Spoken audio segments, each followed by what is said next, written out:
Short refuge prayer. In the Buddha, the Dharma, and the Sangha most excellent, I take refuge until enlightenment is reached. By the merit of generosity and other good deeds, may I attain Buddhahood for the sake of all sentient beings. In the Buddha, the Dharma, and the Sangha most excellent, I take refuge until enlightenment is reached. By the merit of generosity and other good deeds, may I attain Buddhahood for the sake of all sentient beings. Sangje chodang soki chong namwa, changchu bardu dangi kayop sochi, dangi jenso jipe sonamki, drola penshur samge drupar sho.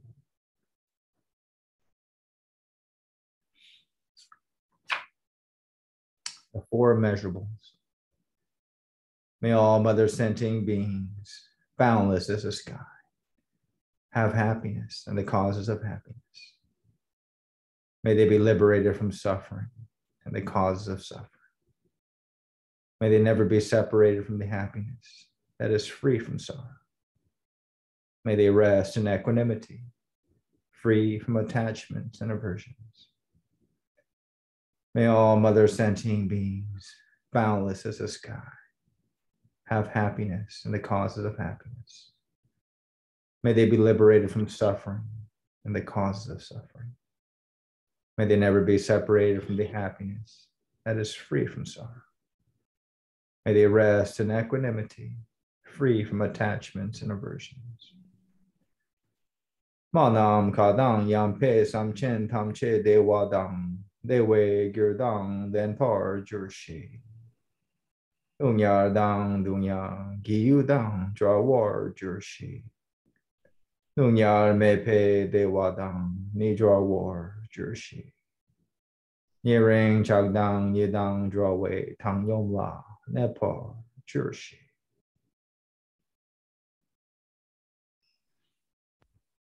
Thank you. Turn to page 12 and I'll recite the Sagarimati requested sutra.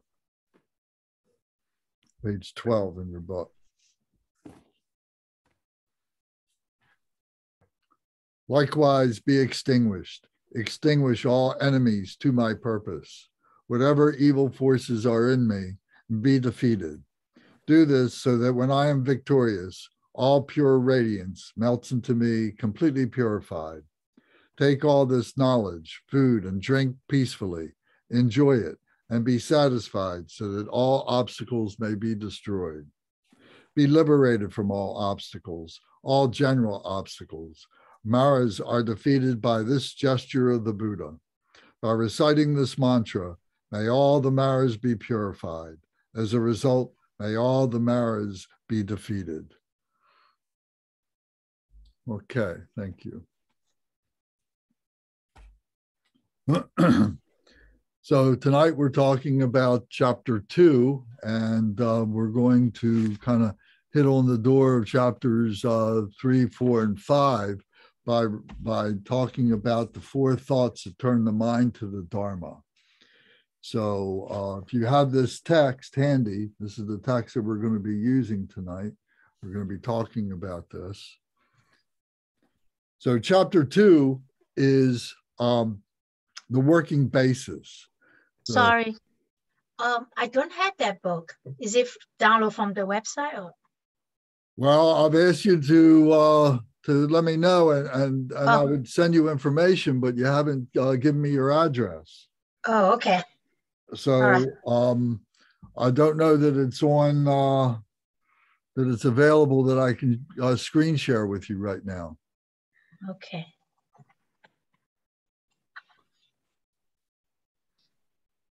Sorry about that, Soho. But if you send me your mailing address, I'll send you everything that you need. Okay. Do I use the email address that your email address? I can send that. Buddhism 101. Okay. All right. Buddhism 101 at gmail.com. Okay. Got it. Yeah, if you send me that, I'll send you everything that you need. Okay, thanks. Yeah. Thank you. Okay. So chapter 2 is the working basis, precious human life. And understanding what we have all, what we are all part of, what this life is all about, and so on, what this planet is about, and what the solar system is about, and so on, is our humanness, is what we have to work with. That humanness, though, comes with a lot of confusion, a lot of baggage, a lot of misunderstanding, because of our ego, because of our attachment to the things that are important, that we think are important to us, or to the things that we have aversions to, the hatreds that we have, and so on. So we human beings have a way of slanting things, to fit their story, so to speak. So, but it's this precious human life that we do have. And to be able to have these teachings, these Dharma teachings by the Buddha, is very, very, very special. So we say that to have a human life is very good, but to have a precious human life is to have these teachings, is to be able to recognize what it is to be a human being and how it is that we deal with being a human being, and to be able to liberate ourselves, our attachments and our aversions and the other emotions and so on, from obscuring us from being able to obtain enlightenment. So, so here in so the 4 thoughts that turn the mind to the Dharma are the teachings of the Buddha, who is teaching us what this life is and how we deal with it and so on. So to have these teachings are the 4 thoughts that turn the mind to the Dharma. These are the motivations that we had as individuals to be able to request these blessings from the Buddha and from the Dharma, from our teachers, and so on like that. So Zara, welcome. We're using this text, if you have this text handy. This is the 4 thoughts that turn the mind to the Dharma. So I'd like to read through it in its entirety first, and then we'll come back and we'll break it down and talk about each section. So it starts off with a precious human life. So it says, so you can read along with me, or you can follow me just quietly as I recite this. The freedoms and advantages so extremely difficult to obtain accomplish the purpose of human life. If one does not achieve benefit from this now, how could this opportunity come again? Oh, this kind of leisure and endowment is supremely difficult to obtain. When one obtains the body, which is easily lost, do not waste it meaninglessly, but rather use it to attain ultimate liberation, joyous result. So this is something that we would recite every day to remind us that we have a precious human life, because not just a human life, but because we have the benefit of the Dharma teachings. And this gives us a precious human life. So we'll come back to this in a moment. We go to the next prayer, which is impermanence. And we recite, Ka, no matter what has been done, nothing benefits at the time of death. Worldly activities, yes, they are lies. Ka, the 8 worldly dharmas are like a painted rainbow. Think you can put your trust in them? And the certainty of death, and knowing that nothing remains long, quickly accomplish liberation. Impermanence makes departure certain, like the shadow of the setting sun. Abandoning laziness and indifference, blaze like fire in fierce diligence. This life is impermanent, like clouds in the autumn sky. Birth and death migrators are the same as actors in a play or a dance. The life of beings is like lightning in the sky, like water falling from a steep mountain cliff. It departs quickly, quickly. The nature of all phenomena is impermanence. Death is a certainty to all who are born. Death can descend anytime, like a drop of morning dew on a blade of grass. Quick, it is time to make effort for the essence of the Dharma. So in our lives, everything that we are, everything that we see, everything is all impermanent. So these are motivations why we seek the Buddha teachings, why we seek the Dharma, precious human life, impermanence. Next is the suffering of samsara. Samsara is this ocean of suffering, this phenomenal nature that we have, and that everything that we have, including our happiness, at some point turns to suffering. So we either recognize we experience suffering right away, or we see that that which we cherish winds up being something that makes us suffer. So this becomes a cause for us to seek the Buddha Dharma as well. So we recite this. Consider the suffering of beings in the 6 realms of samsara. Doing so, great fear and dread arise in the heart. In the 3 lower realms, and even in the 3 higher ones, there is not an instant of absolute happiness. I will avoid the root cause of my samsaric existence by practicing the excellent path of peace to enlightenment. So then the fourth of the 4 thoughts that turn the mind to the Dharma is karma, cause and result. Karma is a natural law of cause and result. Karma is a Sanskrit word that means action, and that we take action because of causes.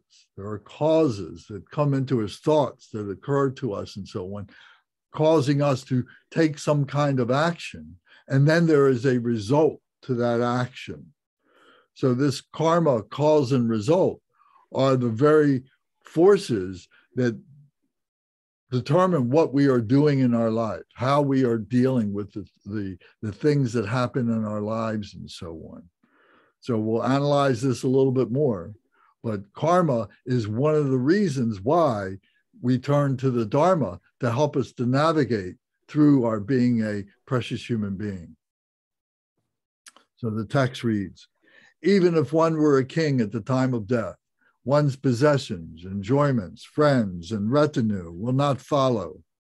But wherever that sentient being goes, his karma follows after him like a shadow. The fruit of one's positive karma is happiness. Suffering is the fruit of negative karma. The inexorable karmic causation is the mode of abiding in all dharmas. Henceforth, practice the Dharma by distinguishing between what should be practiced and what should be given up. Okay.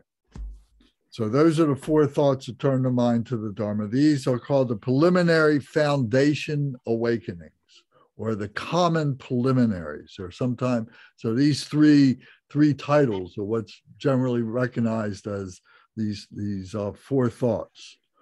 The 4 thoughts that turn the mind to the Dharma. So it's precious human life, impermanence, karma, and the suffering of samsara. So all the practitioners, including the Dalai Lama, including His Holiness Chetseng Rinpoche and His Eminence Garchen Rinpoche, all the great gurus, all the masters, all the practitioners, all the monastics, and all the lay people who are serious practitioners recite this every day to remind them what the 4 thoughts are, to remind them why they have a precious human life and not just a ordinary human life. So we should consider how many human beings there are on the planet right now. So it's said that there's 7.5 billion people on this planet today. So out of those 7.5 billion people, how many of them do you think have some kind of a spiritual practice that they are really, really engaged with on a regular daily basis? So we don't have a number to be able to say what that is, but we know that it's a small fraction of that 7.5 billion people. Most people are just going through life dealing with their physical body and their intellectual body, and they're not paying any attention at all to their spiritual body. They may not even recognize that they have a spiritual body. So, and we go through lifetime after lifetime after lifetime like this until we're able to recognize that we have a spirituality within us. And then as we do that, then we begin to study, we begin to understand, we begin to seek, what does that mean? What does it mean to be a human being? And so on. So in Buddhism, we talk about it as having a precious human life. And there's very few people that have that. So it says here on page 1, where we're talking about a precious human life, it says at the bottom in the italics, it says, "It has been said that to be born a precious human being is more difficult than a blind turtle at the bottom of a vast ocean, greater than all the oceans combined on the earth, and rising up from the depths of the water every 100 years in order to poke its head through a single small wooden yoke floating on the ocean's surface." That's how rare it is to be a precious human being. Would everybody turn their microphones off? I'm hearing some noise that's feeding back. So please turn your mics off. So here's this blind turtle on the bottom of the ocean that is greater than all the oceans of the earth, that once every 100 years, he swims up to the surface and is able to poke his head through this floating yoke on the surface of the water. So that's pretty difficult to do. And that's how difficult it is to have a precious human life. So it's a great blessing to be able to have these teachings. It's a great blessing to be able to have this Sangha, to be able to recognize our Buddha nature within ourselves, to be on a path, to be able to follow the teachings of the Buddha, the Dharma teachings, and to be able to engage and enact with brothers and sisters that are within the Sangha. So it's very, very special. They say further, those who have good fortune to make a connection with the teachings are rare, and those who really take them to heart and embody them in their actions even rarer, as rare, in fact, as a star in broad daylight. So that's how difficult it is to be a practitioner. That's how rare it is to be a practitioner. Someone who really engages in these practices is to see stars during the daytime. But yet there are many, many people who do. So we know that Buddhism is strong throughout Asia and is getting stronger and stronger throughout Eastern Europe and Western Europe and South America and here in North America and Australia. And so throughout the world, Buddhism is gaining strength. Actually, when the Chinese went into Tibet and forced many, many people to leave because they wanted to be in freedom. They didn't want to live under the rule of the Chinese government, the military, that we became the beneficiaries of that because they went out into the world and began teaching. So what was might have been closed off to us, or Tibet would have been isolated and we wouldn't have had these teachings, but because of what happened to them in 1959 and thereafter, we are the beneficiaries of that.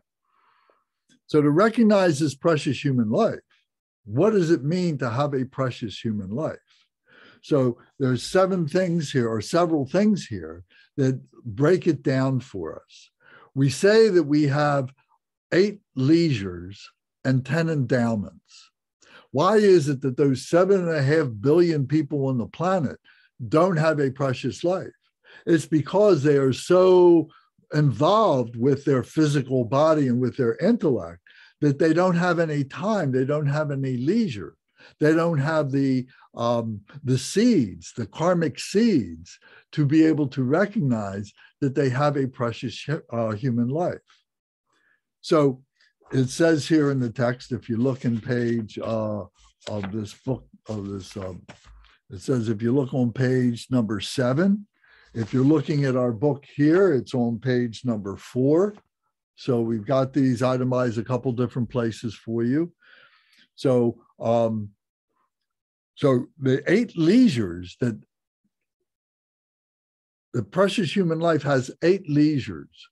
So, and these leisures are to be free from unfavorable conditions that so many people are born into that they don't have time. So we can look at ourselves and say, do we have these 8 leisures? So there's that we are not born in a hell realm. That we're not born as a hungry ghost. A hungry ghost is a being who is insatiable, who is miserable because they're never satisfied. The hell beings are caught into torture by their demons, internal demons, demons within their minds and so on, that make them feel being attacked all the time in one way or another, and their fear for their lives all the time in many different ways. So we'll talk a little bit more about it as we go on. That we're not born as an animal, that we're not born in the animal realm, and the animals are overpowered by their stupidity, their ignorance. They do not know who they are, where they are. They cannot control very much of their environment. And so we're not born as an animal. That we're not born as barbarians. The barbarians are those who go and do such terrible things as pillaging and as raping and as killing beings, and thinking that these are noble things to do. And we've read, through history in our schools and so on, of great barbarians that did these terrible things across Asia and going across into Europe. And we've heard of things like this in the Americas and so on in history. But we've also seen barbarians do terrible things in this very lifetime. Just in the past few number of years, we've seen barbarians do terrible things who think that they are doing noble things. But meanwhile, they are killing people and destroying things that people worship and so on. And so we are not among the group that we can call barbarians. So we have leisure from that. The 5th of the 8 unfavorable conditions are that we're not reborn as a long life God. These long life gods abide in a non-conceptual state. This is not to say that this is not to think about the notion of God as a supreme being. We're not talking about a supreme being here, but we're talking about like the God of rain and the God of thunder and the God of fertility and the God of food, and on all these different pantheons of gods that we have read about in our histories, of beings in Asia and beings in Asia Minor and so on, and the Greeks and the Hindus and the Romans and so on. So these gods here, that they had no mental activity of their own. They are enamored, they are completely absorbed with their own luxury, with their own self-being of being wonderful, and they are adored by so many beings, and these beings bring them their adorations in the form of offerings and so on like that. And but these gods have no thought of being able to help other beings. And we talk about that these civilizations who have supplicated these gods, praying for wealth and praying for fertility and so on like that, go unanswered.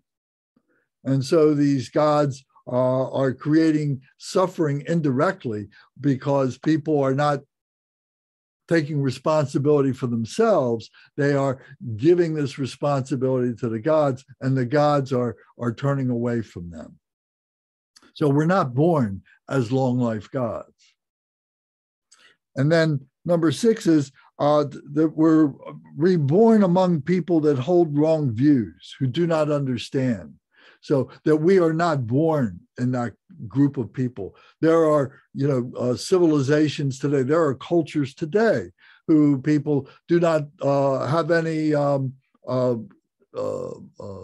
thought or consideration. They do not appreciate the natural law of karma. That things are that what we do is going to come back to us. If we do good deeds will come to us. If we do bad things will happen to us. They do not understand this karma. They do not accept this karma. So we do not. So we can say that for ourselves, we are not hindered by not having proper view of karma, understanding this natural law of, as you might say, retribution, but it's a natural retribution. It's not a retribution of some being saying, well, if you do this, you do that, you're going to have these problems. It is like gravity, which is a natural law. It's like electromagnetics, which is a natural law. Karma is a law of attraction and repulsion to show us that if we do positive things will come to us. If we do negative things will also come to us. So then the next one is rebirth in a land that is absent of a Buddha. So the Buddha here is defined as the awakened one. And the awakened one is realizing all these vicissitudes, all these changes, all these things, all these possibilities that are all around us. And so the Buddha comes in many different ways. We talk about the Buddha, Siddhartha Gautama Buddha, who is the Buddha, in our tradition, but there are other Buddhas by other names. And maybe other cultures have different names for it. So you can imagine what different religions might think of and so on like that. But these beings are there to be able to lead their followers into a moral way of life, a good way of living, a positive way of living, a living of happiness, and not causing suffering for themselves and others. So we are fortunate that we are born in a world, and we are born in lands where we can receive the teachings of the Buddha. Although he may be gone for 2,600 years, his teachings are still very much alive. And through the gurus and our teachers and our practitioners, the yogis and so on, we're able to receive those teachings. And then the 8th one is not to be reborn as a stupid person. And I don't mean that to sound bad, but some people just don't have the ability to be able to process right from wrong. And we have compassion for those beings and so on, and we do everything that we can help those beings. We try not to make any kind of disparaging remarks, and we try not to say we try to help them along and so on like that. But we're fortunate that we have not been born like that ourselves. So we say that these are the 8 leisures that we have, that we are not caught up in these life situations that would cause our physical body and our intellectual body to kind of shut off, to be isolated from our spiritual body. We all have this spiritual body. All beings have it, but not everyone recognizes it. So that's an important distinction to make. The Buddha taught that we all are Buddha. We all have Buddha nature within ourselves. We all have true nature within ourselves.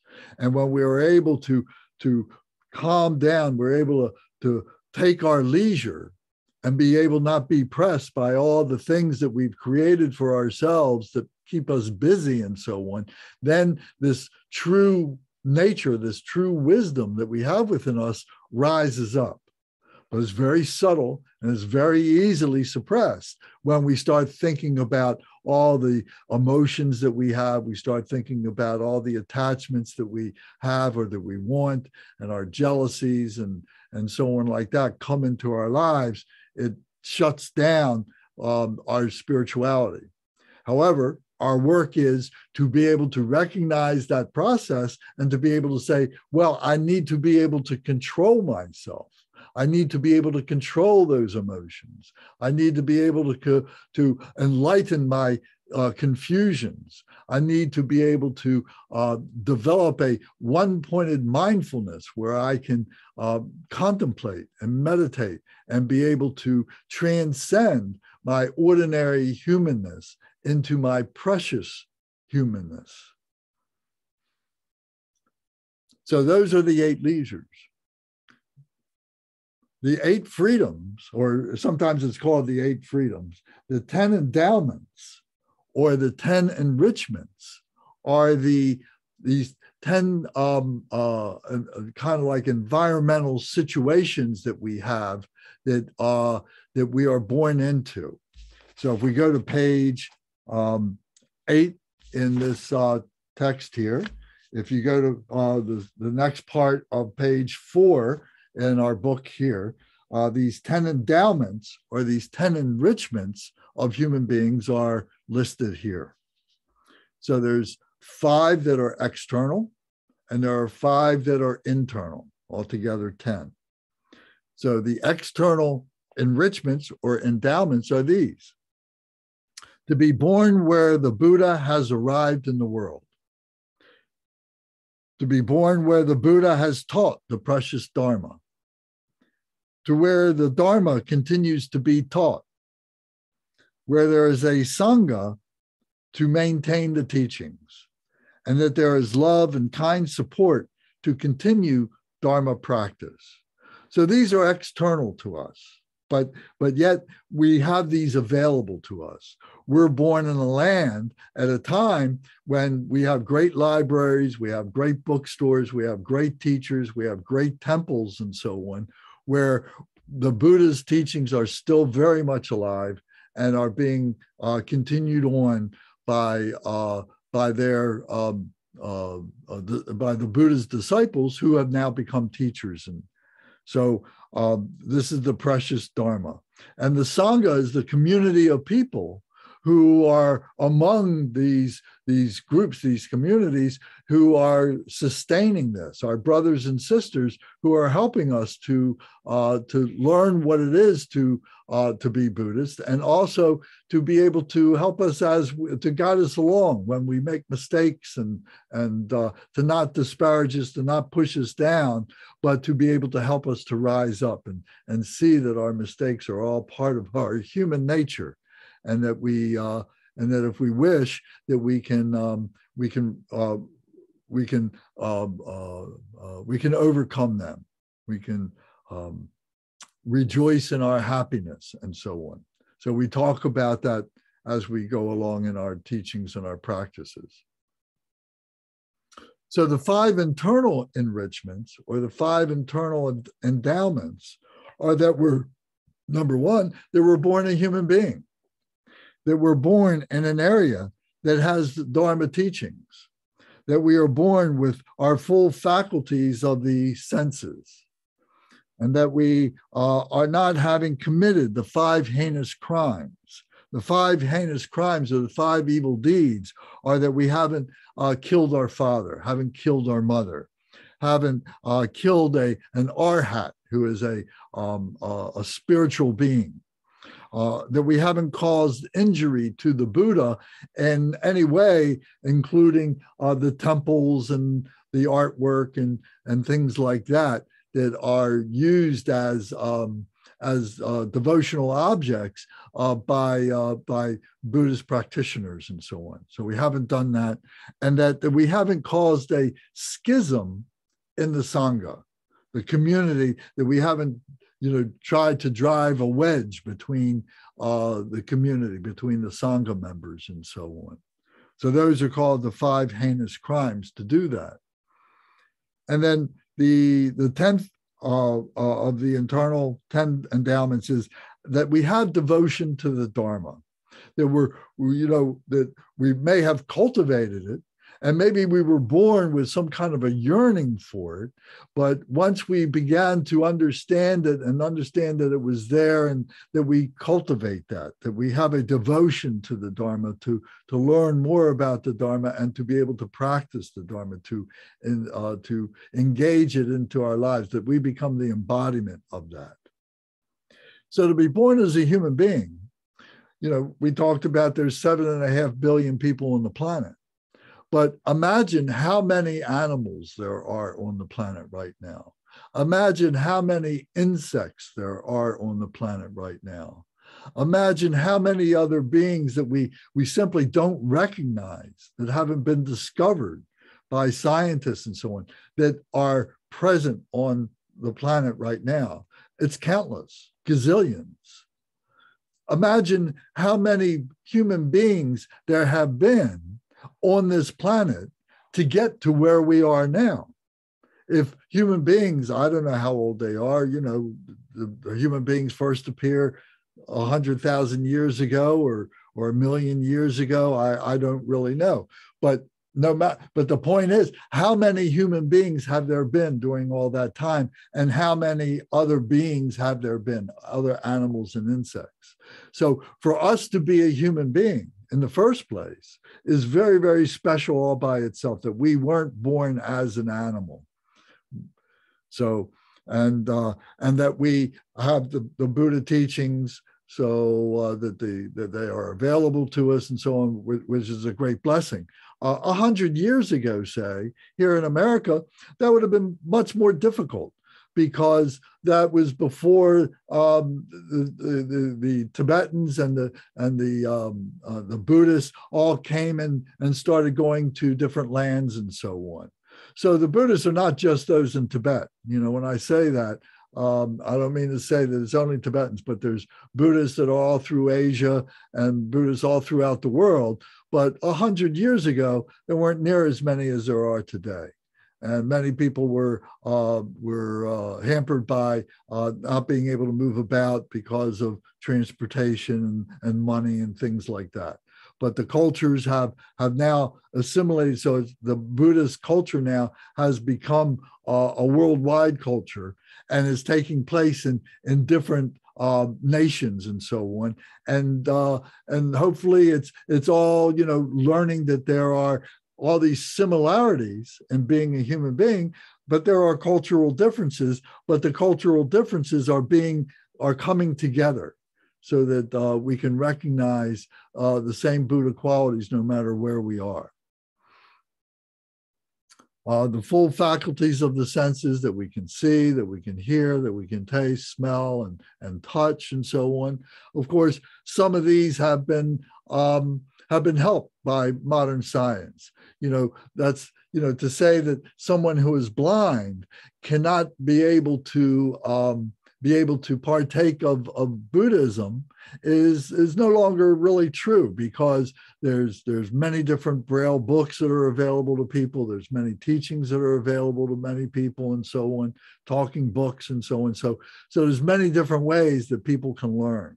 So, but I think the main point is that we have our capabilities, our senses about us, and we can see, we can hear, we can touch, feel, and taste, and so on, if we are, and we can be supported by others around us. And the point about not having committed the 5 heinous crimes, what that means is that if we have committed any of these crimes, we're tortured.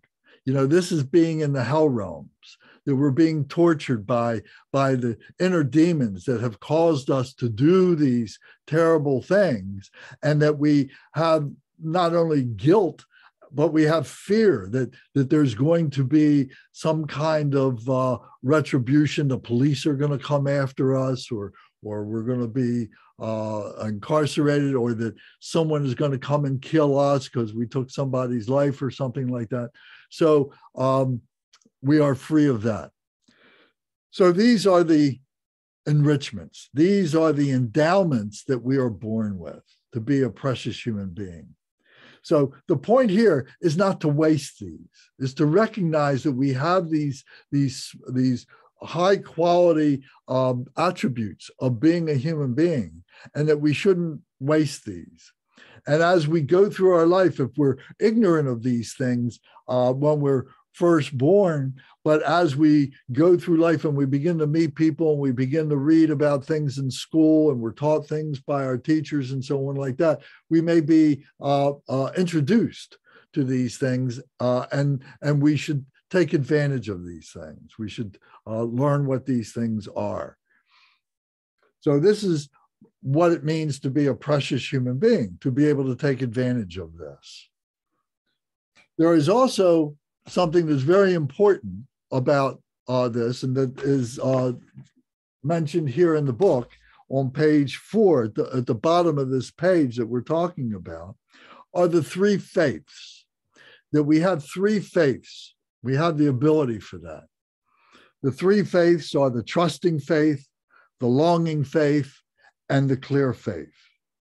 So the trusting faith is, well, let me start with the yearning faith, or the longing faith. It says that when we're born as a human being, we may have some kind of a feeling. We may have some kind of an aspiration. We may have some kind of a connection with a spirituality, something that can't be identified within ourselves, but it's virtuous, and it is leading us on.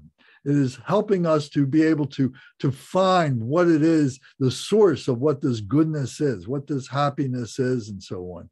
And we go through life and we may see, demonstrations where this happiness, this virtue is predominant, but there is some negativity. But we see that virtue can help that negativity to overcome that non-virtuousness and so on.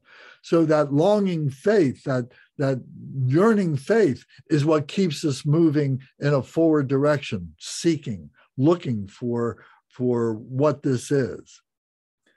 We then encounter teachers. We then encounter people. We then encounter books. We encounter scripture and so on that helps us to understand what it is that is manifesting this goodness, what it is that's manifesting this virtue, and also what it is that is manifesting the non-virtue, what it is that is manifesting the suffering in beings and so on. And we may not understand it right out in the beginning when we meet somebody or we read a book, but we have a trust. We're going to trust that person. We're going to trust this book. I'm going to stay with this. I'm going to give it a fair amount of time for it to be able to establish its wisdom in my mind, in my life. I may not understand it now, but I want to try and understand it. So I'm going to trust in the teacher and so on. So we have this trusting faith. So it says here that suffering is the result of non-virtuous causes, and that happiness is the result of virtuous causes. So we need to understand that. So by trusting in those who seem, at the very least, who seem to understand that and to convey that to us, we're going to trust in them. Then we have the clearing faith. Then we develop the clearing faith, or we recognize the clear faith, because then we begin to recognize the validity of what it is that the teacher, of what it is that the scriptures are trying to tell us, what it is that the books that we've read are trying to tell us. We begin to see that it is actually happening within ourselves. We begin to see it clearly within ourselves. We see ourselves going through changes that are the changes that we were looking for, that we were yearning for, the change of virtue, the change of happiness, and so on. Many people, who I've met over the years, they say, oh, I'm so emotional. I'm so emotional. I want to be able to understand, how can I give up emotion? I understand that through the Buddha teachings, I will overcome the emotions. And we say to them, well, yes, you have that ability to be able to do that, but you have to stay with us for a while. You have to work at this. You have to listen to the teachings. You have to contemplate the meaning of the teachings. And then you have to practice. You have to practice the way out of being able to overcome your emotions. So it's a process. It isn't something that you hear one time and then automatically, these emotions go away. It's something that you have to work for. So you have to trust the system. You have to trust in the teacher and so on like that. So, but these people who in the beginning, and they may come to you several times and say, oh, all I want to know is how to overcome my emotions. That's what I want to know now. Can't you tell me this? What's the shortcut? I don't have time for all this. But then those who are patient and those who stay with us over the course of what might be years. I'm not going to say it's 6 months. I'm not going to say it's 12 months. It might be years, and more likely it's going to be years. It may be longer than that. But then people come and they say, you know what? You were right. Yes, I can see the changes in myself. I can see myself being a happier person. I can see myself less being a person who is being pulled around like a ring through my nose because of my emotions and because of my attachments or my fear of aversions, of hatreds and so on. And I'm not having the jealousies. I'm not having the envies. I'm not having the greediness or the pride or the ignorance, the fundamental ignorance, the delusions that I've been going through. So people who stay with us recognize that. This is not to say that Buddhism is exclusive and you can only learn these things through Buddhism. That's not true. You can learn these things through any tradition, religious tradition, whether it's Christianity or Hinduism or Judaism or Islam. All these, the essence of all these different traditions, the essence is all the same.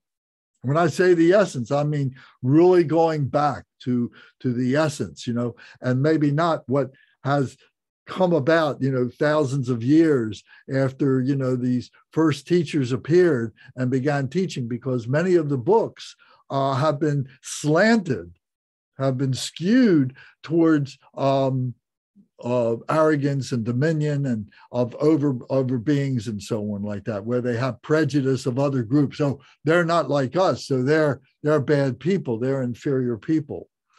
So the essence of these groups, I'm saying, are very pure, loving, compassionate beings and so on. And the essence of their teachings speak of that. So the Buddhism is one of those traditions. The Buddhism has a great system, has a great structure to it that enables one to come in and to be able to go through the processes, because it is a process, a linear process of building up, going around in a circular fashion of building up. And the circular fashion connotes that things are repeated over and over and over again, that we go through cycles of learning. And that we hear things and then it may not process in our mind, but then sometime later we hear it again. And maybe, oh, that sounds familiar to me. Yes, I like that. Yes. But then it escapes us. But then it comes around yet again. And they say, oh, yeah, I remember that. And I'm beginning to understand how that works. And then it goes around another time. And then you say, oh, yes, now I understand. I'm a master of that. And then you can see it coming round. You can see it coming round in other people's lives. You begin to anticipate that these changes are coming in your life and other people's changing. So this is like the clear faith of being able to see that and being able to abide in that and to become the embodiment of this wisdom, of this truth, of this goodness, of this morality, and so on. So these three faiths are something that is indicative of human nature. Animals don't have this, insects don't have this. It's human beings that have this. So this is our working basis. This is what we have to be able to understand our physical body, our intellectual body, but now our spiritual body. This is that we see this connectedness within ourselves, but we see it within each other and with nature and so on. So this is a very important part of why it is that we are why our mind is turning to the Dharma. That we're seeing that the Dharma is the body of work that will allow us to be able to recognize all this and bring this into ourselves.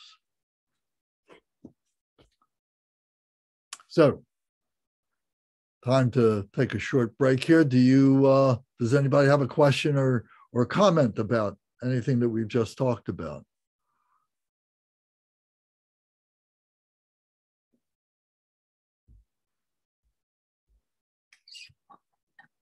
No? Lance, I was going to say, like how you were describing the journey of kind of just being committed to the process, and like you don't know how long it will take. Like it could take months or years. That's been very true for me. Like I wouldn't have known that when I started with you, these teachings and sessions with you. But everything you just said, like that has happened for me, and it's very slowly to the point where I can like look. And so anecdotally, I just wanted to share like everything you said is like how it's been for me. So thank you. Yes, thank you. Yeah, that's exactly right. We built up these walls around ourselves. We've got this idea of what we think our life is and we don't want to break that down. We want to break it down. We'd like to, but we don't know how. We don't trust what it is that allows us to break it down in the beginning. So, but over time, we find it is full of love, it is full of grace, it is full of happiness, it is full of compassion and joy and equanimity. We see that we're all the same.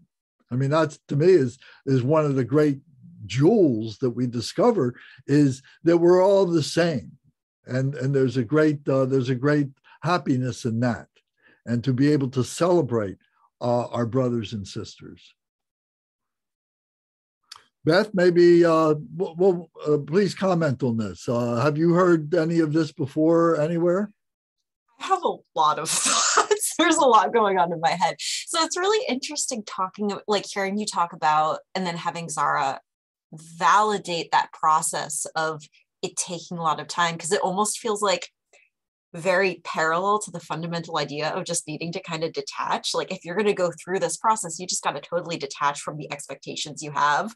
Otherwise, you're going to get caught up in your head and be like, oh, I got to do it now, and have to work through that process before you can really start working through everything and slowly see those changes. So that's one thing that's gone on in my head. I have heard a lot of parallels to these messages before from my friends who are involved in Christianity and Islam, and so on and so forth. Even I had a friend who was a practicing pagan for a while, and even she mirrored a lot of these principles. I think what I was wrestling with for a little bit while you were talking, and I finally reconciled it, was going through this. It feels like such a privileged stance to be able to actually go through this exploratory process. And I was really uncomfortable with that for a while, because I was like, oh, I feel like everyone should be able to have a precious human life. Like everyone should. But that's like the core tenet, because we're working on this ourselves to then be able to help everyone else around us. So I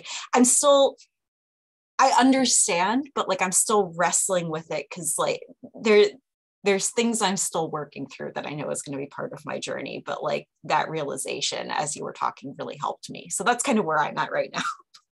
Well, that's a great point. And thank you for saying that, because yes, for many people, Buddhism is thought of as a selfish thing, that, here's my liberation. But for many other Buddhists, they recognize that that is a starting point, that first we have to kind of fix ourselves. We got to get ourselves on the path. And then part of the process of being able to see this all through is that we open up to being able to help other beings. And It's funny, through that, I'm sorry, go ahead. I was going to say, it's funny to be hearing that, because actually more than talking to friends about spirituality, I've actually heard parallels to this from friends and family who are first responders, especially my friends and family involved in the fire department. There's always this idea of, you're the most important person and you have to take care of yourself. Otherwise, how are you going to be able to help people in danger in a house fire, dealing with whatever emergency is going on? If they don't look out for their own safety, how are they going to be able to actually help those they're valuing most and trying to help? And I see the parallels here, where you have to take care of yourself first and go through this process if you're going to help guide others go through it, if I'm understanding right.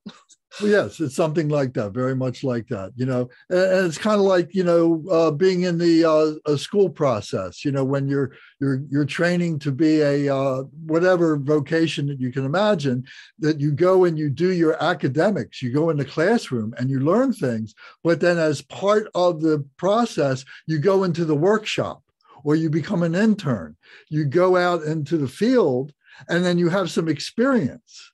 Then you bring it back to the classroom. And it's through that process of going, learning the fundamentals and then the actual practicality of it, but then coming back and beating it against the fundamentals again and going back out, that you learn more and more and more and more.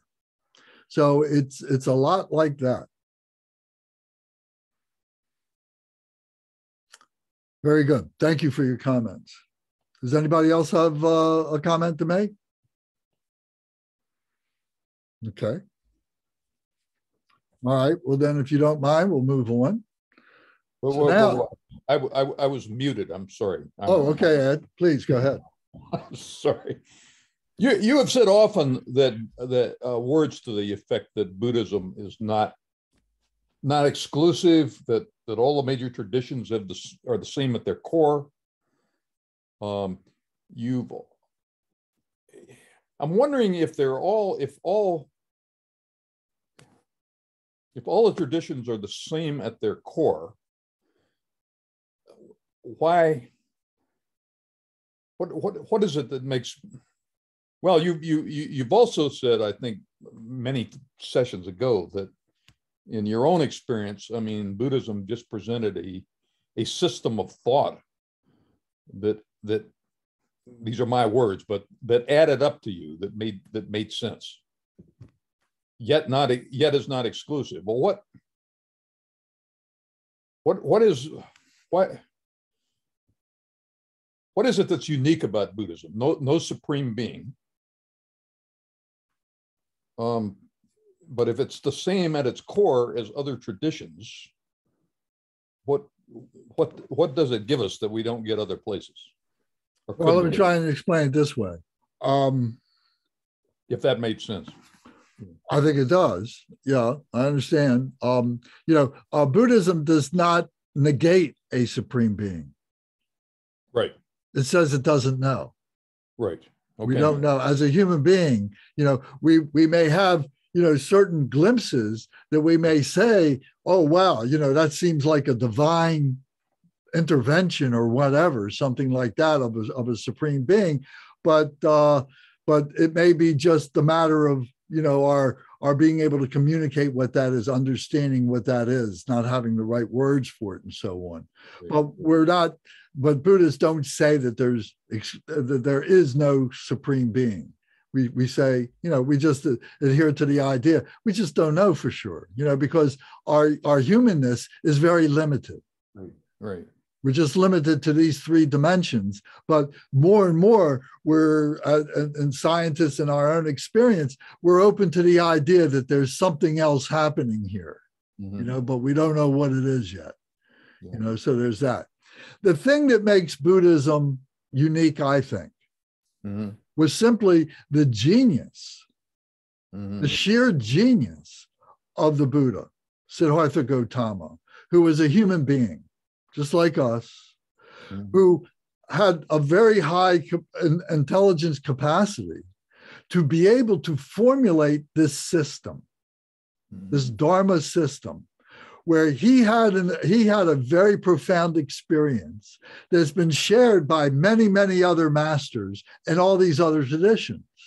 Mhm. And then these other traditions, maybe they didn't have the sophistication to be able to articulate this, Right. but Buddha did. Right.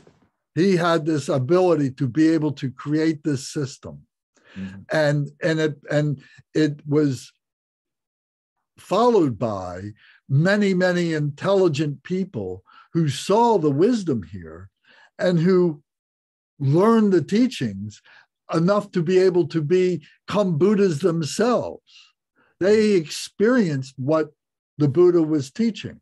Mhm. The Buddha is not teaching us what enlightenment is. He's teaching us how to get there. And then once you get there, you have your own experience with it. Mhm. And then we find that experience is an experience of spirituality that we all share. And it's a matter of recognizing it. We all have that within ourselves already. It's a matter of being able to cut down all the walls and so on like that. And then we say, oh, it was there the whole time. Mhm. So the Buddhists recognized, and if you've heard many of the things we've talked about, it goes into science, it goes into psychology, it goes into metaphysics, it goes into physics, quantum physics, and theoretical physicists and so on. All this stuff is all included in the Dharma. And it's amazing, that it's there because it was recognized.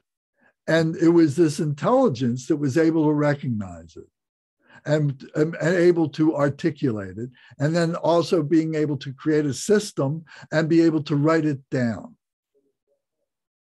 So this is what I think makes Buddhism special or unique. Well, I've always appreciated that you've emphasized in your teaching throughout the what should we say, the non-exclusivity of Buddhism. I mean, you've always stressed the similarity at the core of different traditions. Many teachers of other traditions don't do that. I mean, it's, my way or the highway kind of thing. So, but the fact that you have always emphasized that, it's the reason I wanted you to make a statement, and you have, and thank you for that, about what you find unique about Buddhism or special about Buddhism, or why it suits you as it does. So thank you for that. You're welcome. So, I mean, can you say that you recognize that in other traditions that you can see where that core, that essence has been slanted in one direction or another by people who came after, that initial, wisdom was sent out for beings? Yes. Yeah, I think it's the disciples in any tradition often change the path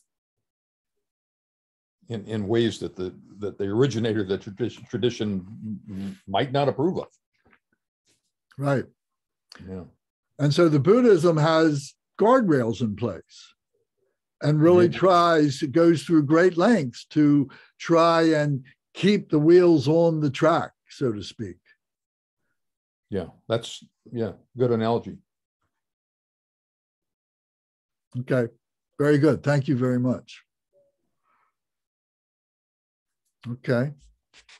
Anybody else? Okay, so then we'll move on to the next thought that turns the mind to the Dharma, and that is our our vulnerability, our frailty, our impermanence, our death that everyone goes through, but at the same time, it's natural for an ordinary human being to try and push that off. And particularly as we're young, and as we get older and older and older, it becomes more and more, real to us. But at the same time, it can also become more and more fearful for us as we get closer to it. So, but recognizing the impermanence of all things is a cause for us to understand, well, why? What is going on? Why do you say that? Everything seems so permanent to me. This table seems so permanent to me. This piece of wood here seems so permanent to me. My life seems so permanent to me. My family seems so permanent to me, and so on. So, this is part of the delusion that human beings create for themselves. We fabricate this delusion of permanence for ourselves. But actually, everything is impermanent. Everything is subject to change. Everything will change over time, or with the right conditions and the right situations. Things will change very, very fast. And we can see that in our lifetimes if we take a look at that. So in this prayer, this impermanence of it says that no matter what has been done, no matter what we do, nothing benefits us at the time of death. So in other words, no matter what knowledge we've accumulated at the time of death, no matter what possessions we've accumulated at the time of death, no matter who we are, what people think of us doesn't matter at the time of our death. And that when we die, we go by ourselves. We came into the world naked, and figuratively, we leave the world naked.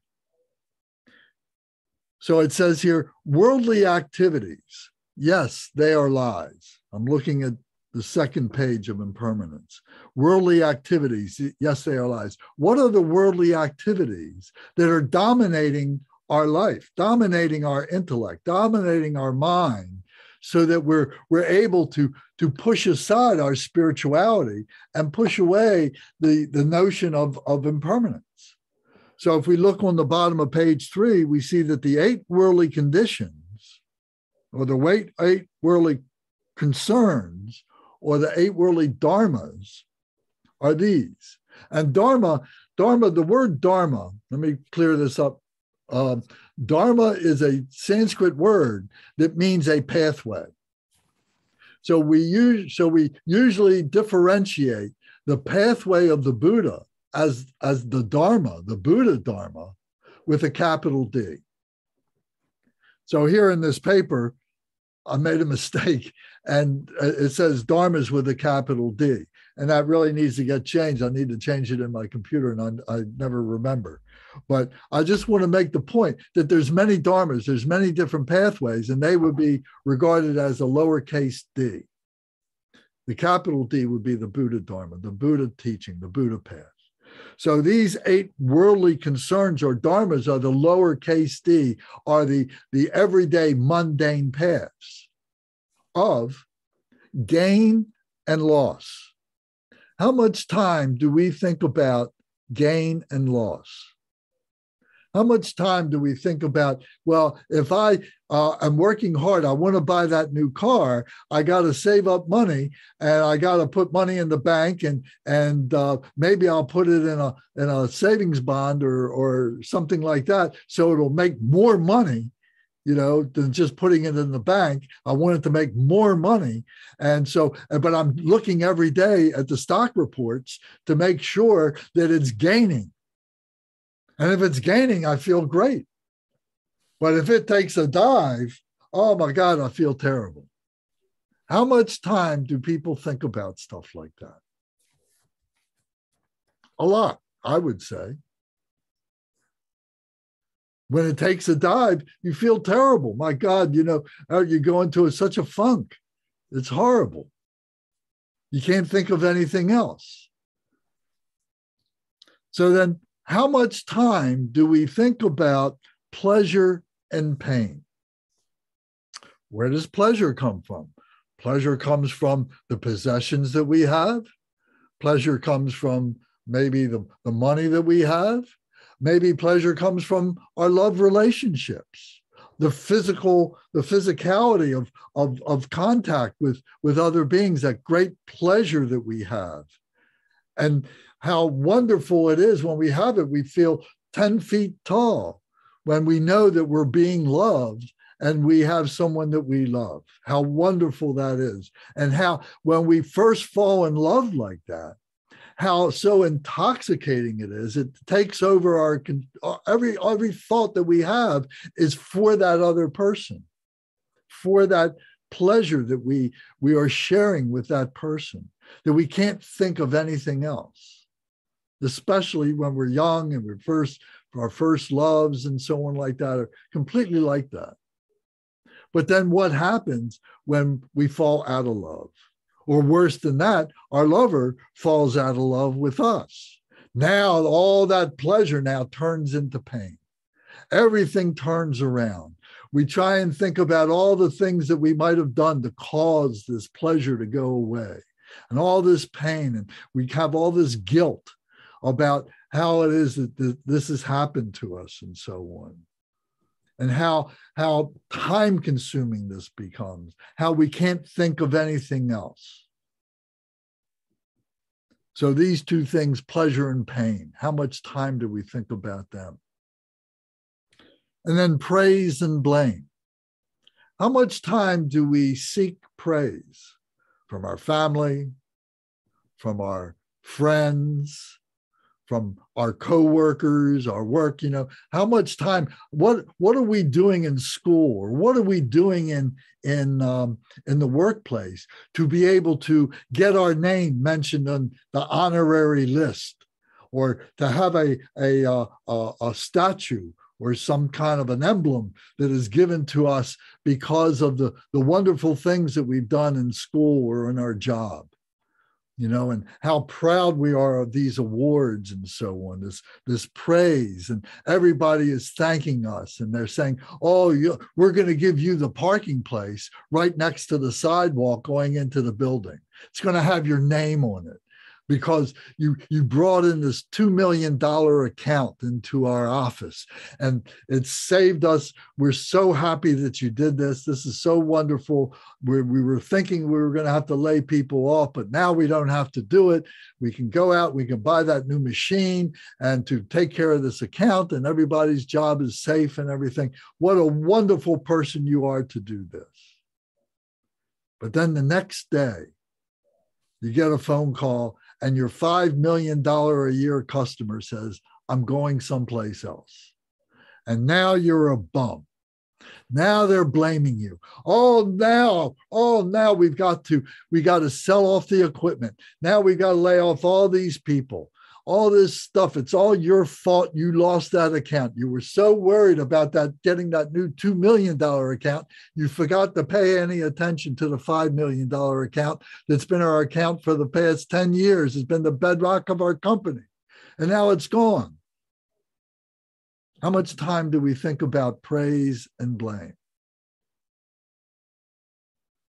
If you're in as they say,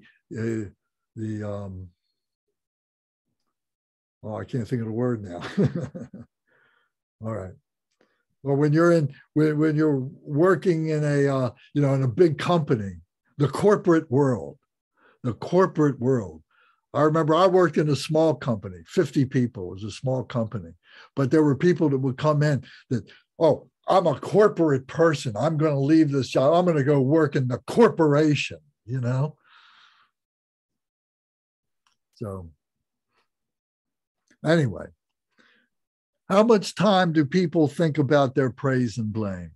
And then lastly, how much time do people think about fame and disgrace? Fame.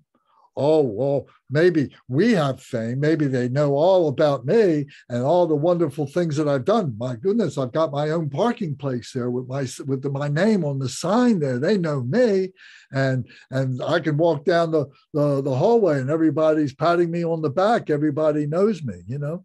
But how about the heroes that we choose for ourselves, even those that have fame in that same way in the corporate world? How about our heroes? How about the sports figures? How about the great doctors? How about the great financiers? How about the great politicians? How much fame they have? Millions and millions of people know them. Not only that, but they give them money. Not only that, but they vote for them. Not only that, but they'll wait 6 months to have an appointment with them, because they know there's such a great doctor or something like that, or a great lawyer or something like that. They have such great fame, and they are our heroes, and we love them, and we know every detail about their lives and how wonderful it is. Until one day we find out that they're a pedophile, or that they killed somebody when they were 16, or they embezzled, millions of dollars, and now all the people who their life savings has been lost by these people. So now they're a disgrace. So how much time do we spend thinking about those that we have fame, that we've created this fame for, or this disgrace? That, oh my God, I can't believe this happened, that this person could do this to us. We had such faith in them. We had such love for them. So how much time do we spend about these 8 worldly concerns? And you can see that they're opposites of each other, aren't they? Well, I would say that most people, this is all they think about, these 8 things. It's all, conditioned to their particular lifestyle and so on like that.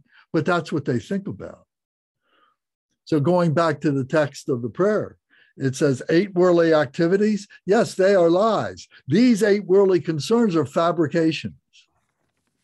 Stuff that we made up for ourselves that give us an identity, that make us feel important in one way or another.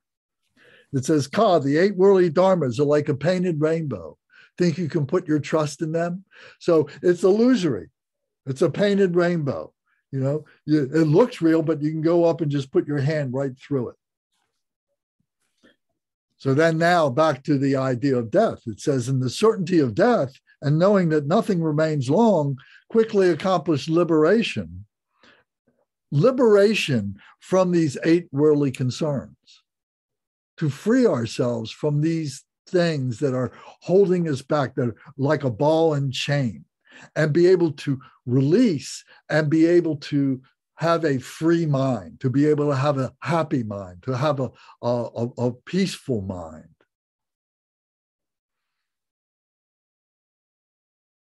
Impermanence makes departure certain, like the shadow of the setting sun. So it's inevitable. We know it's going to happen. Abandoning laziness and indifference blaze like fire in fierce diligence.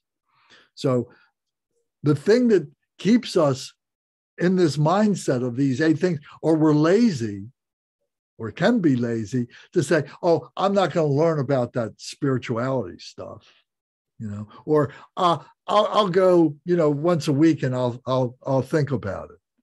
I'll go to church once a week or something, or I'll read this book. Maybe this is the only book I'll read this year, but I'm too busy. I got so many other things I'm doing. I gotta go park my car in my parking place. So we create this busyness for ourselves. And indifference. Oh, it doesn't matter. That stuff, I don't believe in that. My friends don't believe in it. It can't be true. I don't know anything about it, but I know it's not true. How can it be true? It's too abstract. It's too far out. I'm not interested. So abandoning laziness and indifference, blaze like fire in fierce diligence, and diligence of seeking it out, seeking it, of getting off of our duff, so to speak, and going out and digging into and seeing what the truth is, seeing what the reality is, seeing what the wisdom that I'm pushing aside really is. This life is impermanent, like clouds in the autumn sky. So it's saying that this life, it's just, for us, it seems permanent, but it's very temporary. And it's just like these clouds going through, and they'll break up and the sunshine will come up and so on like that. Then birth and death migrators are the same like actors in a play or a dance. This is a very interesting statement. You ever heard the expression déjà vu? Have you ever met somebody and there's a déjà vu right away? That, oh, this sounds so familiar. This seems so familiar to me. This birth and death migrators are the same, like actors in a play or performance. Have you been able to move from one location to another? Here we are living wherever we are in Virginia or Maryland or South Carolina or South America or India or Vietnam or wherever it is. And we have this circle of people that we know, and we learn about them and their personalities and everything. But then we go someplace else, far away, but we meet the same people. They look different. They speak different language. They wear different clothes and everything, but they behave the same way. They have different names. Because birth and death migrators are the same as actors in a play or a performance. And we see that over and over and over again. And with our lifetimes, we see it over and over and over with our lifetimes. So one of the things that we will talk a lot about is the reincarnation, the way in which we go through different lifetimes. And it's not that we go through them as Lance or as Tom or as Ed or Zara or Beth or Thomas or Zoho, but there is this commonality of this humanness, of sentient beings that is going through these changes and so on. And we see that all that is all the same. And it's been that way. And it is that way now, and it will continue to be that way.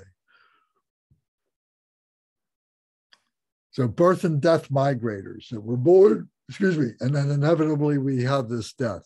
Then we're born again, then another death, and so on. We've been born many times, and we've died many times. We just don't recognize it. We don't remember it. But through our practices, we start having remembrances of that intrapersonal, of being able to recognize things like that. So then on page 3, it says, the life of beings is like lightning in the sky. For us, it seems forever. But meanwhile, we know it's only like that. If we look at how much time the scientists have been able to recognize that this universe has existed, such as it is, that our life is just a finger click like that. A nanosecond. So, and that life of beings is like lightning in the sky, like water falling from a steep mountain cliff. It departs quickly. So we see that we are just in this cascade of change. And if this doesn't cause you to want to understand why, I'm not sure what would. If you can accept that, oh yeah, this makes sense. Why? So then here is a system that will help you to discover the why and how it is, how it's manifest. So then this next paragraph says, the nature of all phenomena is impermanent. So this phenomenal nature, this samsaric nature is impermanent. It's all changing. Death is a certainty to all who are born. Death can descend anytime, like a drop of morning dew on a blade of grass. Quick, it is time to make effort for the essence of the Dharma. And here's the capital D Dharma, the Dharma of the Buddha, to understand who it is, what we are, why we are, and how it is that we can guide our lives. How it is that we can guide our lives. Are we guiding our lives, or is our life guiding us? Are our gain and loss guiding us? Is pleasure and pain guiding us? Is praise and blame guiding us? Is fame and disgrace guiding us? Or are we, is our heart center guiding us?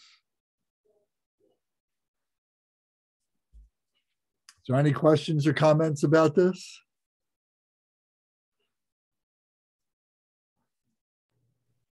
Lance, I just personally love this particular lesson. It's such a good, even though I've heard it a couple of times, I just get like goosebumps and chills listening to you talk about it.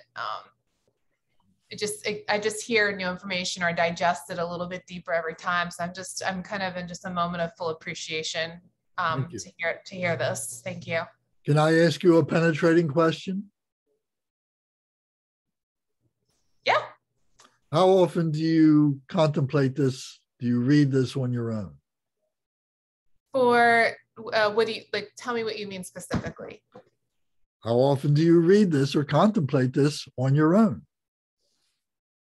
Contemplate as in thinking about what you're talking about? Yes. Every day. You do? Do you read this? Do you read this every day? No. So I will tell you, one of the things, Lance, that I appreciate you about my like guide in this process, you always say, let things happen organically, like come. And I've noticed stages of things where now I think about it. The first thing I think about in my head is the 4 thoughts that turn our mind to the Dharma. And before, that's a change for me. And so there's little things that I'm incorporating in daily, but I will tell you in my head, I am thinking about it now where I can distinguish my physical body from the emotions. And I couldn't do that a year ago, where like today I had something happen and I just said, this is you. And this is trying to agitate you. And so those are distinct shifts that have happened as a result of this connection. So where those afflictive emotions that cause these negative behavior patterns cannot have a hold over me. And those are things that never would have happened. So I think about it and I say, stop and recognize what's happening. It's like this now. Like, it's like finger snap. I can do it. I couldn't do that 2 years ago. Okay. Great. I don't know. I love when you say like organically, because it just comes of my own free will and like freely, like where I'm leaning in towards it naturally, like gravity, where it's like, I just want to live this way, right? I just want to be, and it's all coming in slowly, like in shape, like little steps, like incrementally, it's like sort of happening and scaffolding. Does that make sense to anyone else, where just like little component parts? Yeah. So okay. Glimpse after glimpse, Lance. Okay. Yeah, this whole concept of glimpse is very, very powerful. Yeah. How's that? Well, because I can get to the truth, but I can't stay there. So it's a glimpse. So it's a glimpse, yeah. But I have this sense of every now and then the clouds divide, and I see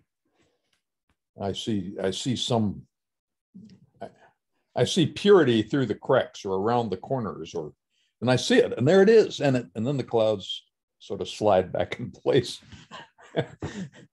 and it's gone in one way, but in another way, I know that I saw it. I know that I was there. I know that it's there. Zara, where did you get that background? The World Wide Web, the thing that you're on right now. Yeah. Okay.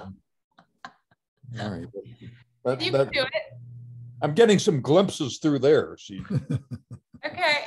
Do you want me to change it for you? No. But there are these little places that you can kind of see through, and okay. That's the way this whole thing is for me. There are these little places that I see through, and then it's, wait a minute. Oh, okay, sorry. I'm so glad you're with us, Ed. Thank you. Okay. Anybody else got a comment or question? All right, well, then we'll move on to the next page, page 5, talking about now karma, cause, and result. So this should say karma, cause, and result. I should update this. At least the one I have is maybe an old copy. So now there's karma, cause, and so one of the questions you see here down in the italics, down at the bottom of this page 5, it says, the Buddha said when asked. The Buddha was asked this many times, and we've been asked this many times, in the temple, somebody always asked the Lama this question. It says, what was I in my previous life? Was I a rich person? I have visions that I was a beautiful princess, and I have visions that I was a great knight, and I have visions that I was a cowboy, and so on. But does anybody ever think about that they were a scullery maid, or that they were a baker, or that they were digging ditches or something like that? No, it was some grandiose thing, something like that. So people would ask, say, what was I in my previous life? I think you'd have made a great knight, Lance. No doubt. Good night, a good night. So then what you are, so the Buddha would say, well, what you are now is what you have been. What you are now is what you have been. So if you want to know what your previous life was, look at who you are now. If you have a precious human life now, it's because there were very, very, very good things that you did, that you were able to accomplish in a previous life, that you brought that karma with you, so that in this life, now all this is coming up like flowers. That you have all this good stuff. At the same time, there may be things that, although you have these good things coming up, there may be some peccadillos, there may be some difficulties in your life, in your personality, that you seem not to be able to change very much, that just seem to follow you around. Every few years, this temptation arises, or this situation arises where your worst self comes out. That happens too. So to recognize who you are now is a result of what's happened before. Sometimes you can look at it on the shorter scale. You can say, well, I did things when I was 15 years old, and now here I am 25 years old, and I can see that there's an echo of that is still happening, or I'm 35 years old, or 45 years old, or whatever. We can see that in this very lifetime, that there are things that keep happening to us because of something that we did, years ago. So the Buddha said, the question you should be asking, though, is what will you be in the future? That's the question you should be asking. Because what you are doing now is what will determine what's happening in the future for you. So whether it's next week, or it's next year, or it's next lifetime, that the deeds that you do now is the karma that will come to be ripened later on. So this karma is causes and conditions. Causes and results, I should say. So the causes are like the thoughts, the things that happen, situations that arise, conditions that arise, and then you process those, you recognize those, and they precipitate an action. And that's the karma. The action is the karma, the action you take. And then that action then has a result. So good deeds can, in those conditions then can come up. There can be you have all these good deeds, you have all this good karma that comes up, the result of all the past karma. There's a situation that comes up, and you use that good karma to actualize a good result. But sometimes that good karma can come up, but you've been contaminated. Something has happened that has caused you now to use bad karma or use bad action. And now that good karma that was before now has been tainted, and now there's a negative result. The same thing can happen if you have a bad karma coming up, but you've learned new things. You've learned how to control yourself, and you are able to recognize that difficulty, that bad thing. And now you're able to turn that around, use the good karma, take good action, and now you've transformed that negativity into a positive result. So the point here is we have to take responsibility for this. As it says here in this prayer, it says, even if one were a king at the time of death, one's possessions, friends, enjoyments, and friends and retinue will not follow. But wherever he goes, his karma follows after him like a shadow. So it's saying that we're responsible for our karma. We're responsible for the results. And that there are no luggage racks on a hearse. So all the things that we have accrued, all the things that we have brought together, all the material things that we have brought together and everything are left behind with our body and our brain, our memories. All that is gone. It's like baggage. It's like the luggage on a hearse. It's not there. All that we have that we take with us is our true nature, is our heart center, our this what we call Buddha nature. And what have we done with that? So we talk a lot more about this. Right now it's a very abstract idea, but we'll talk much more about this because this is the essence of our spirituality.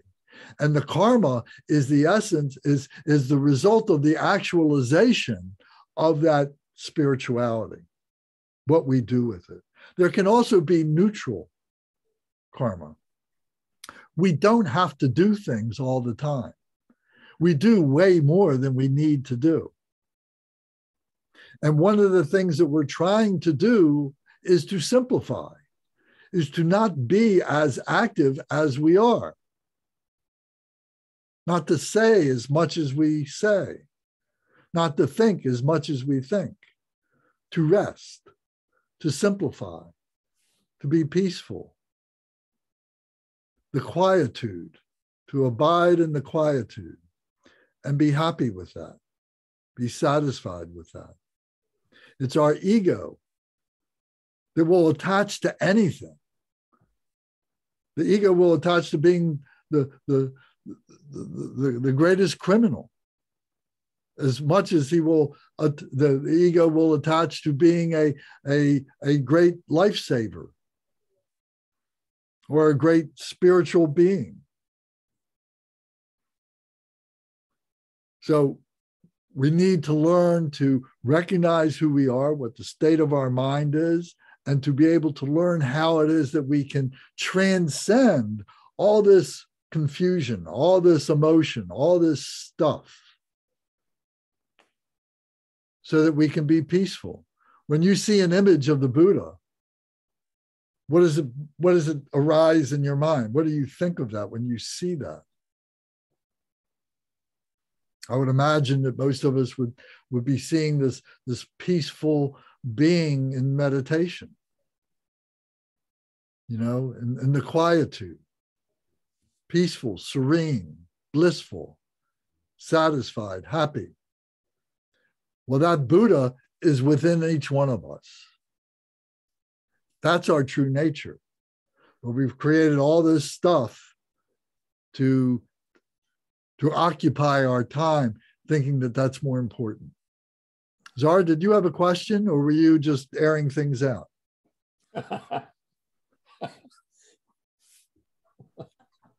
I deserve that for having this background.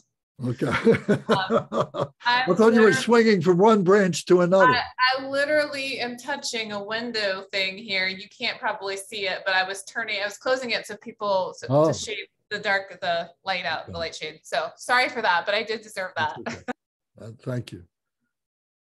So we are learning the what all this is, what it is to be a human being, all the good, the bad, and the ugly.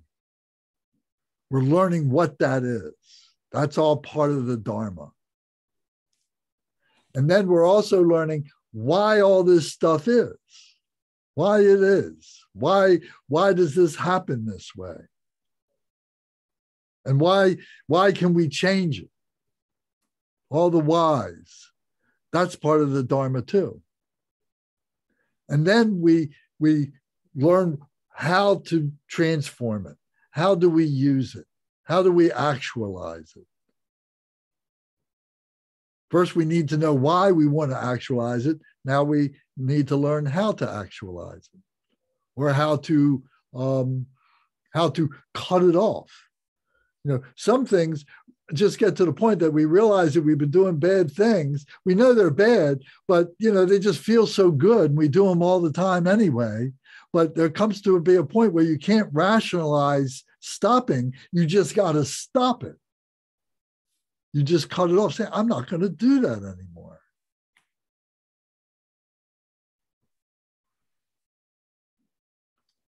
So this karma, here in this sentence, it says, the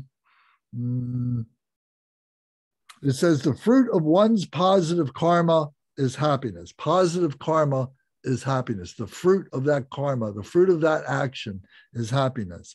Suffering is the fruit of negative karma. Seems very obvious, very simple. And then it says the inexorable karmic causation. So the inexorable is a word that is translated in all the translations. So I how to put it in here. It says that which cannot be moved or influenced by persuasion. It's a natural law. And we need to contemplate that. We need to think about that. We shouldn't take this for granted, and be able to see and test this. One of the things the Buddha says, don't take anything I say for granted. Everything I say, you should test. Go out and prove it for yourself or disprove it. But don't take my word for it. I'm showing you a system, but it's up to you to use the system to be able to prove or disprove and to make changes and so on like that. So this karmic law is a natural law, just like electricity, just like gravity, the strong force, the weak force. This is a spiritual law. It's invisible. This is why people can say it doesn't exist, because they can't weigh it, they can't measure it, they can't hold it, they can't see it. But yet, I don't think anyone could deny, if you think about it for a moment, could deny that there is not this natural law of reciprocity.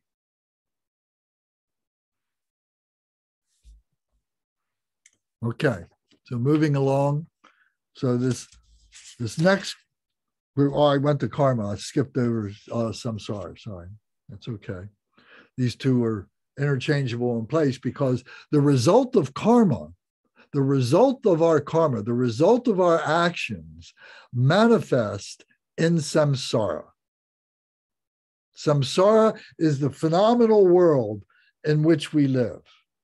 It's phenomenal because we don't know how it got here. We don't know exactly what it is, and we don't know when it's going to end. It's all phenomenal.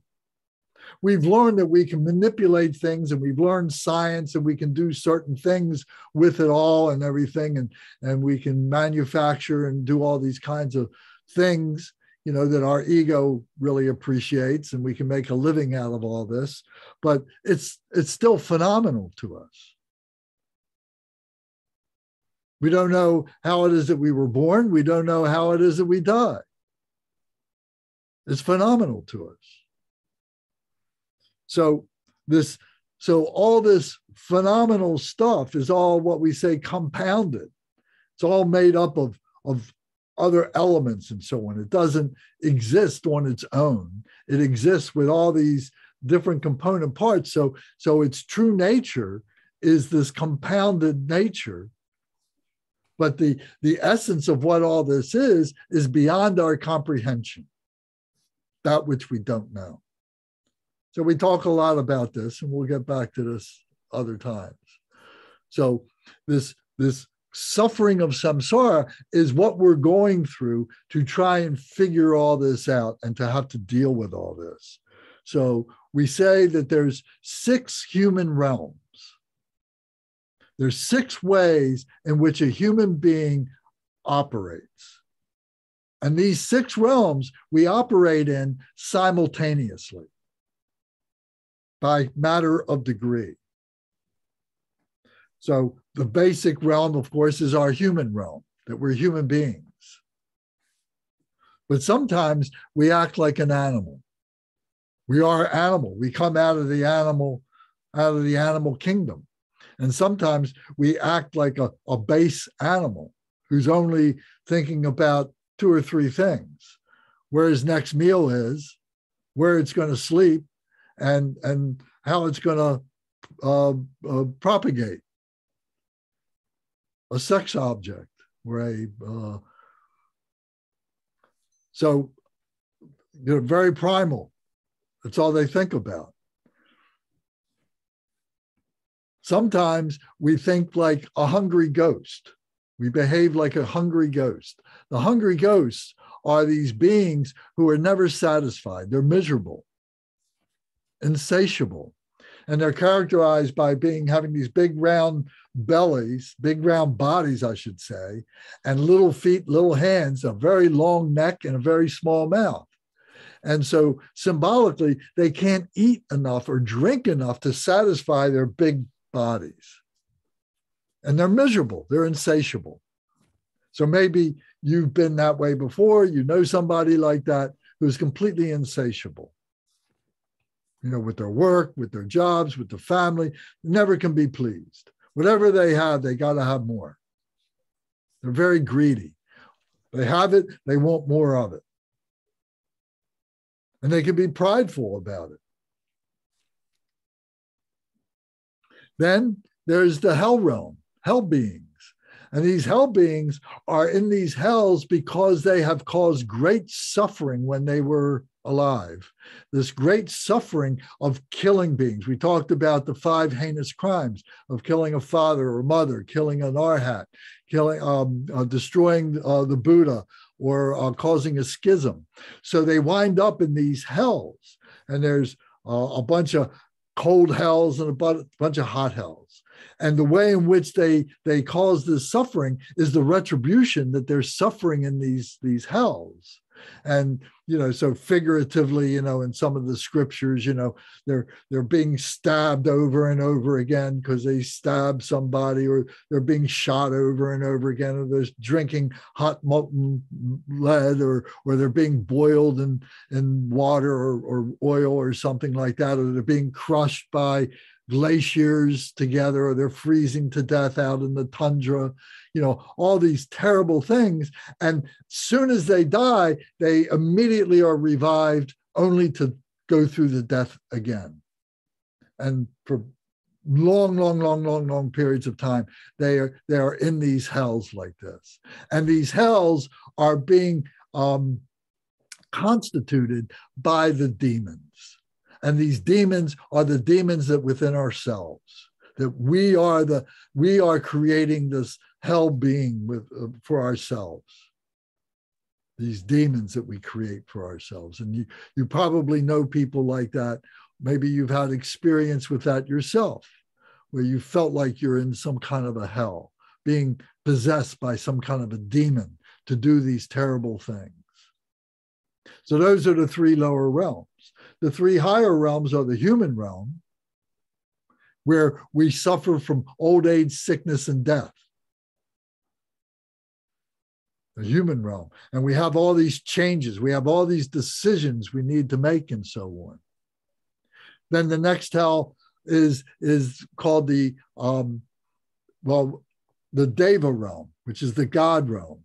The God realm are these beings who are so enamored with themselves, so they have such great lives and so on, that they have no sense of the suffering of other beings who are supplicating them, who are praying to them to relieve them of their suffering.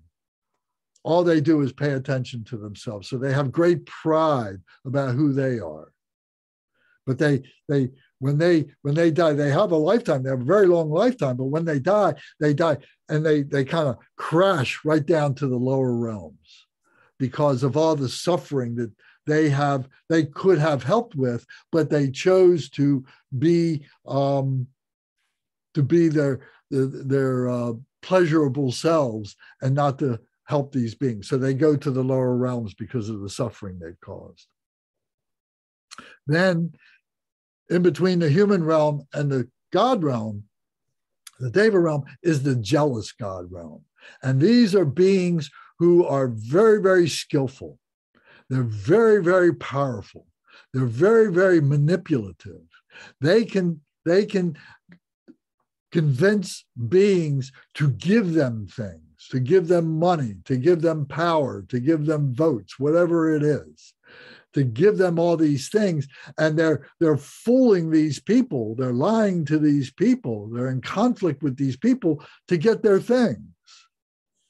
And they fight among themselves. These jealous gods fight among themselves because they want what each of the other one wants. They want, oh, if you've got 1 million people following you, I want what you got. I want those 1 million people following me. So they're in conflict with each other. So they're in a constant state of conflict. And they're in conflict with the gods because what they really want is to be the god. So they're trying to kill the gods, but they're never successful because the gods are just too far away and they don't pay attention to them anyway. So the jealous gods are always in this conflict.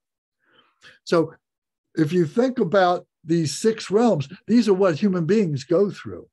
You probably know beings that are in these realms whose most of their life is being like a god, being like a demigod, being an animal, being in hell. They're being tortured all the time, being hungry ghosts, being miserable, or those who are in a state of indecision, a state of just desire, of just give me more stuff, make me happy. You know, if I have all this stuff, I won't have to think about what it is that I could be or what I should do or something like that. So this is the suffering of samsara. This is the phenomenal nature. So if this doesn't give you cause to want to understand more, then this is why we go to the Dharma, to try and understand this, because this is articulated. This is explained to us what it is, why it is, how we got here, and how we can get out. So these are the 4 thoughts that turn the mind to the Dharma. We'll talk more about these in the weeks to come because it's articulated a little bit more in the Jewel Ornamental Liberation. But now you have an overview of what these chapters are and what it is that we need to be able to understand, what it is to be a human being, what it is to be a precious human being. So, anybody else have any questions or comments? Thank you, Lance. You're welcome, Thomas. Thank you. All right. So I got to ask Beth because she's the new one here. And Soho, let me ask you. Soho, let me ask you. What do you think of all this?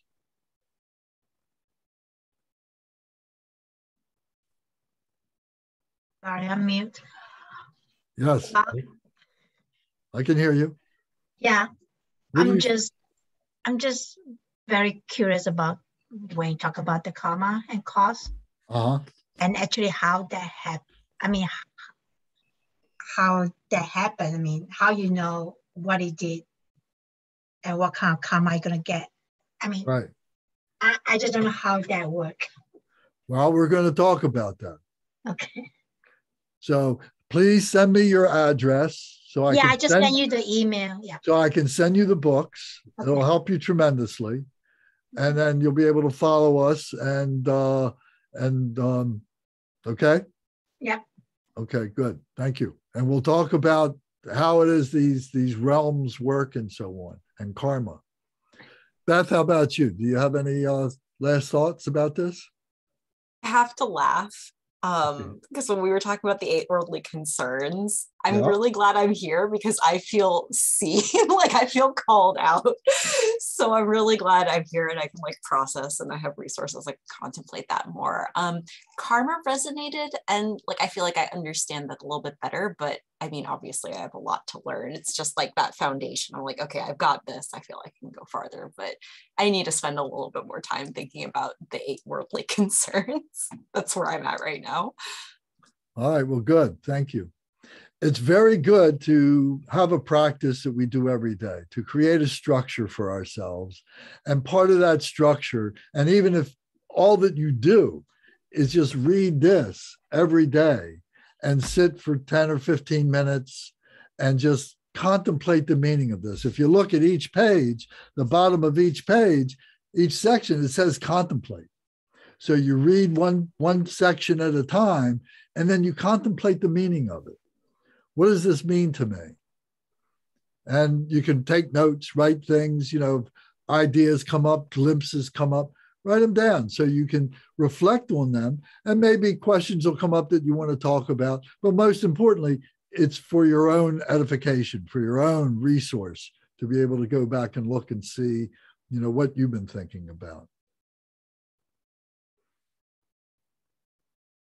Okay, well, thank you very much. So, Tom, will you do a short dedication for us, please, tonight? Maybe do page 20, 21, and 22. So everybody have your prayer book and follow along. You can read out loud. You can follow along and just silently read if you prefer. They call my prayer. By the virtues collected in the 3 times, by myself and all beings in samsara and nirvana, and by the innate root of virtue, may I and all sentient beings quickly attain unsurpassed, perfect, complete, and precious enlightenment. May the teachings of great Drikungpa Ratnashri, who is omniscient, Lord of the Dharma, master of interdependence, continue and increase through study, practice, contemplation, and meditation until the end of samsara. Glorious, holy, venerable, precious, kind root and lineage lamas, divine assemblies of Yidams, assemblies of Buddhas, Bodhisattvas, Yogins, Yoginis, and Dakinis dwelling in the 10 directions, please hear my prayer. May the virtues collected in the 3 times by myself and all sentient beings in samsara and nirvana, and by the innate root of virtue, not result in the 8 worldly concerns, the 4 causes of samsara, a rebirth as a Shravatka or Pratyeka Buddha. May all mother sentient beings, especially those enemies who hate me and mine, obstructors who harm, misleading Maras, and the hordes of demons, experience happiness, be separated from suffering, and swiftly attain unsurpassed, perfect, complete, and precious Buddhahood. By the power of this vast root of virtue, may I benefit all beings through my body, speech, and mind. May the afflictions of desire, hatred, ignorance, arrogance, and jealousy not arise in my mind. May attachments to fame, reputation, wealth, honor, and concern for this life not arise for even a moment. May my mind stream be moistened by loving kindness, compassion, and bodhicitta. And through that, may I become a spiritual master with good qualities equal to the infinity of space. May I gain the supreme attainment of Mahamudra in this very life. May the torment of suffering not arise even at the time of my death. May I not die with negative thoughts. May I not die confused by wrong view. May I not experience an untimely death. May I die joyfully and happily in the great luminosity of the mind as such, and the pervading clarity of Dharmata. May I, in any case, gain the supreme attainment of Mahamudra at the time of death, or in the bardo. Om Ah Hum. Om Ah Hum. Om Ah Hum. My body, speech, and mind become inseparable with the body, speech, and mind of all the enlightened ones for the benefit of all beings. Very good. Thank you all very much for your attention and good questions and comments, your presence. Okay. We'll see you next week, and we'll continue on. If you have any questions, write them down and we can talk about them. Okay. Thank you so much, Lance. You're welcome. Thank you. Good night. Good night, everyone. Night, Have a good everyone. week. Bye, Zara. Bye, Ed. Here, Zara, don't leave your chair outside like you did a few minutes ago. I'm gonna send you a background ad to your email. Okay. You left your chair outside. Don't do that again. Okay. I'm gonna send you one. I'll send you a background ad. Good night. Good night. Night. Yeah. All right, very good. You got a minute, Lance? Sure. I appreciated, when I appreciated this whole, I don't know what to call it, session, because even though I'd heard a lot of this stuff before, it didn't coalesce in quite as well as it did this time, and that's what others have said. You need to do it repetitively, and I found that to be true. Also, when I asked you, since Buddhism shares in its essence, with other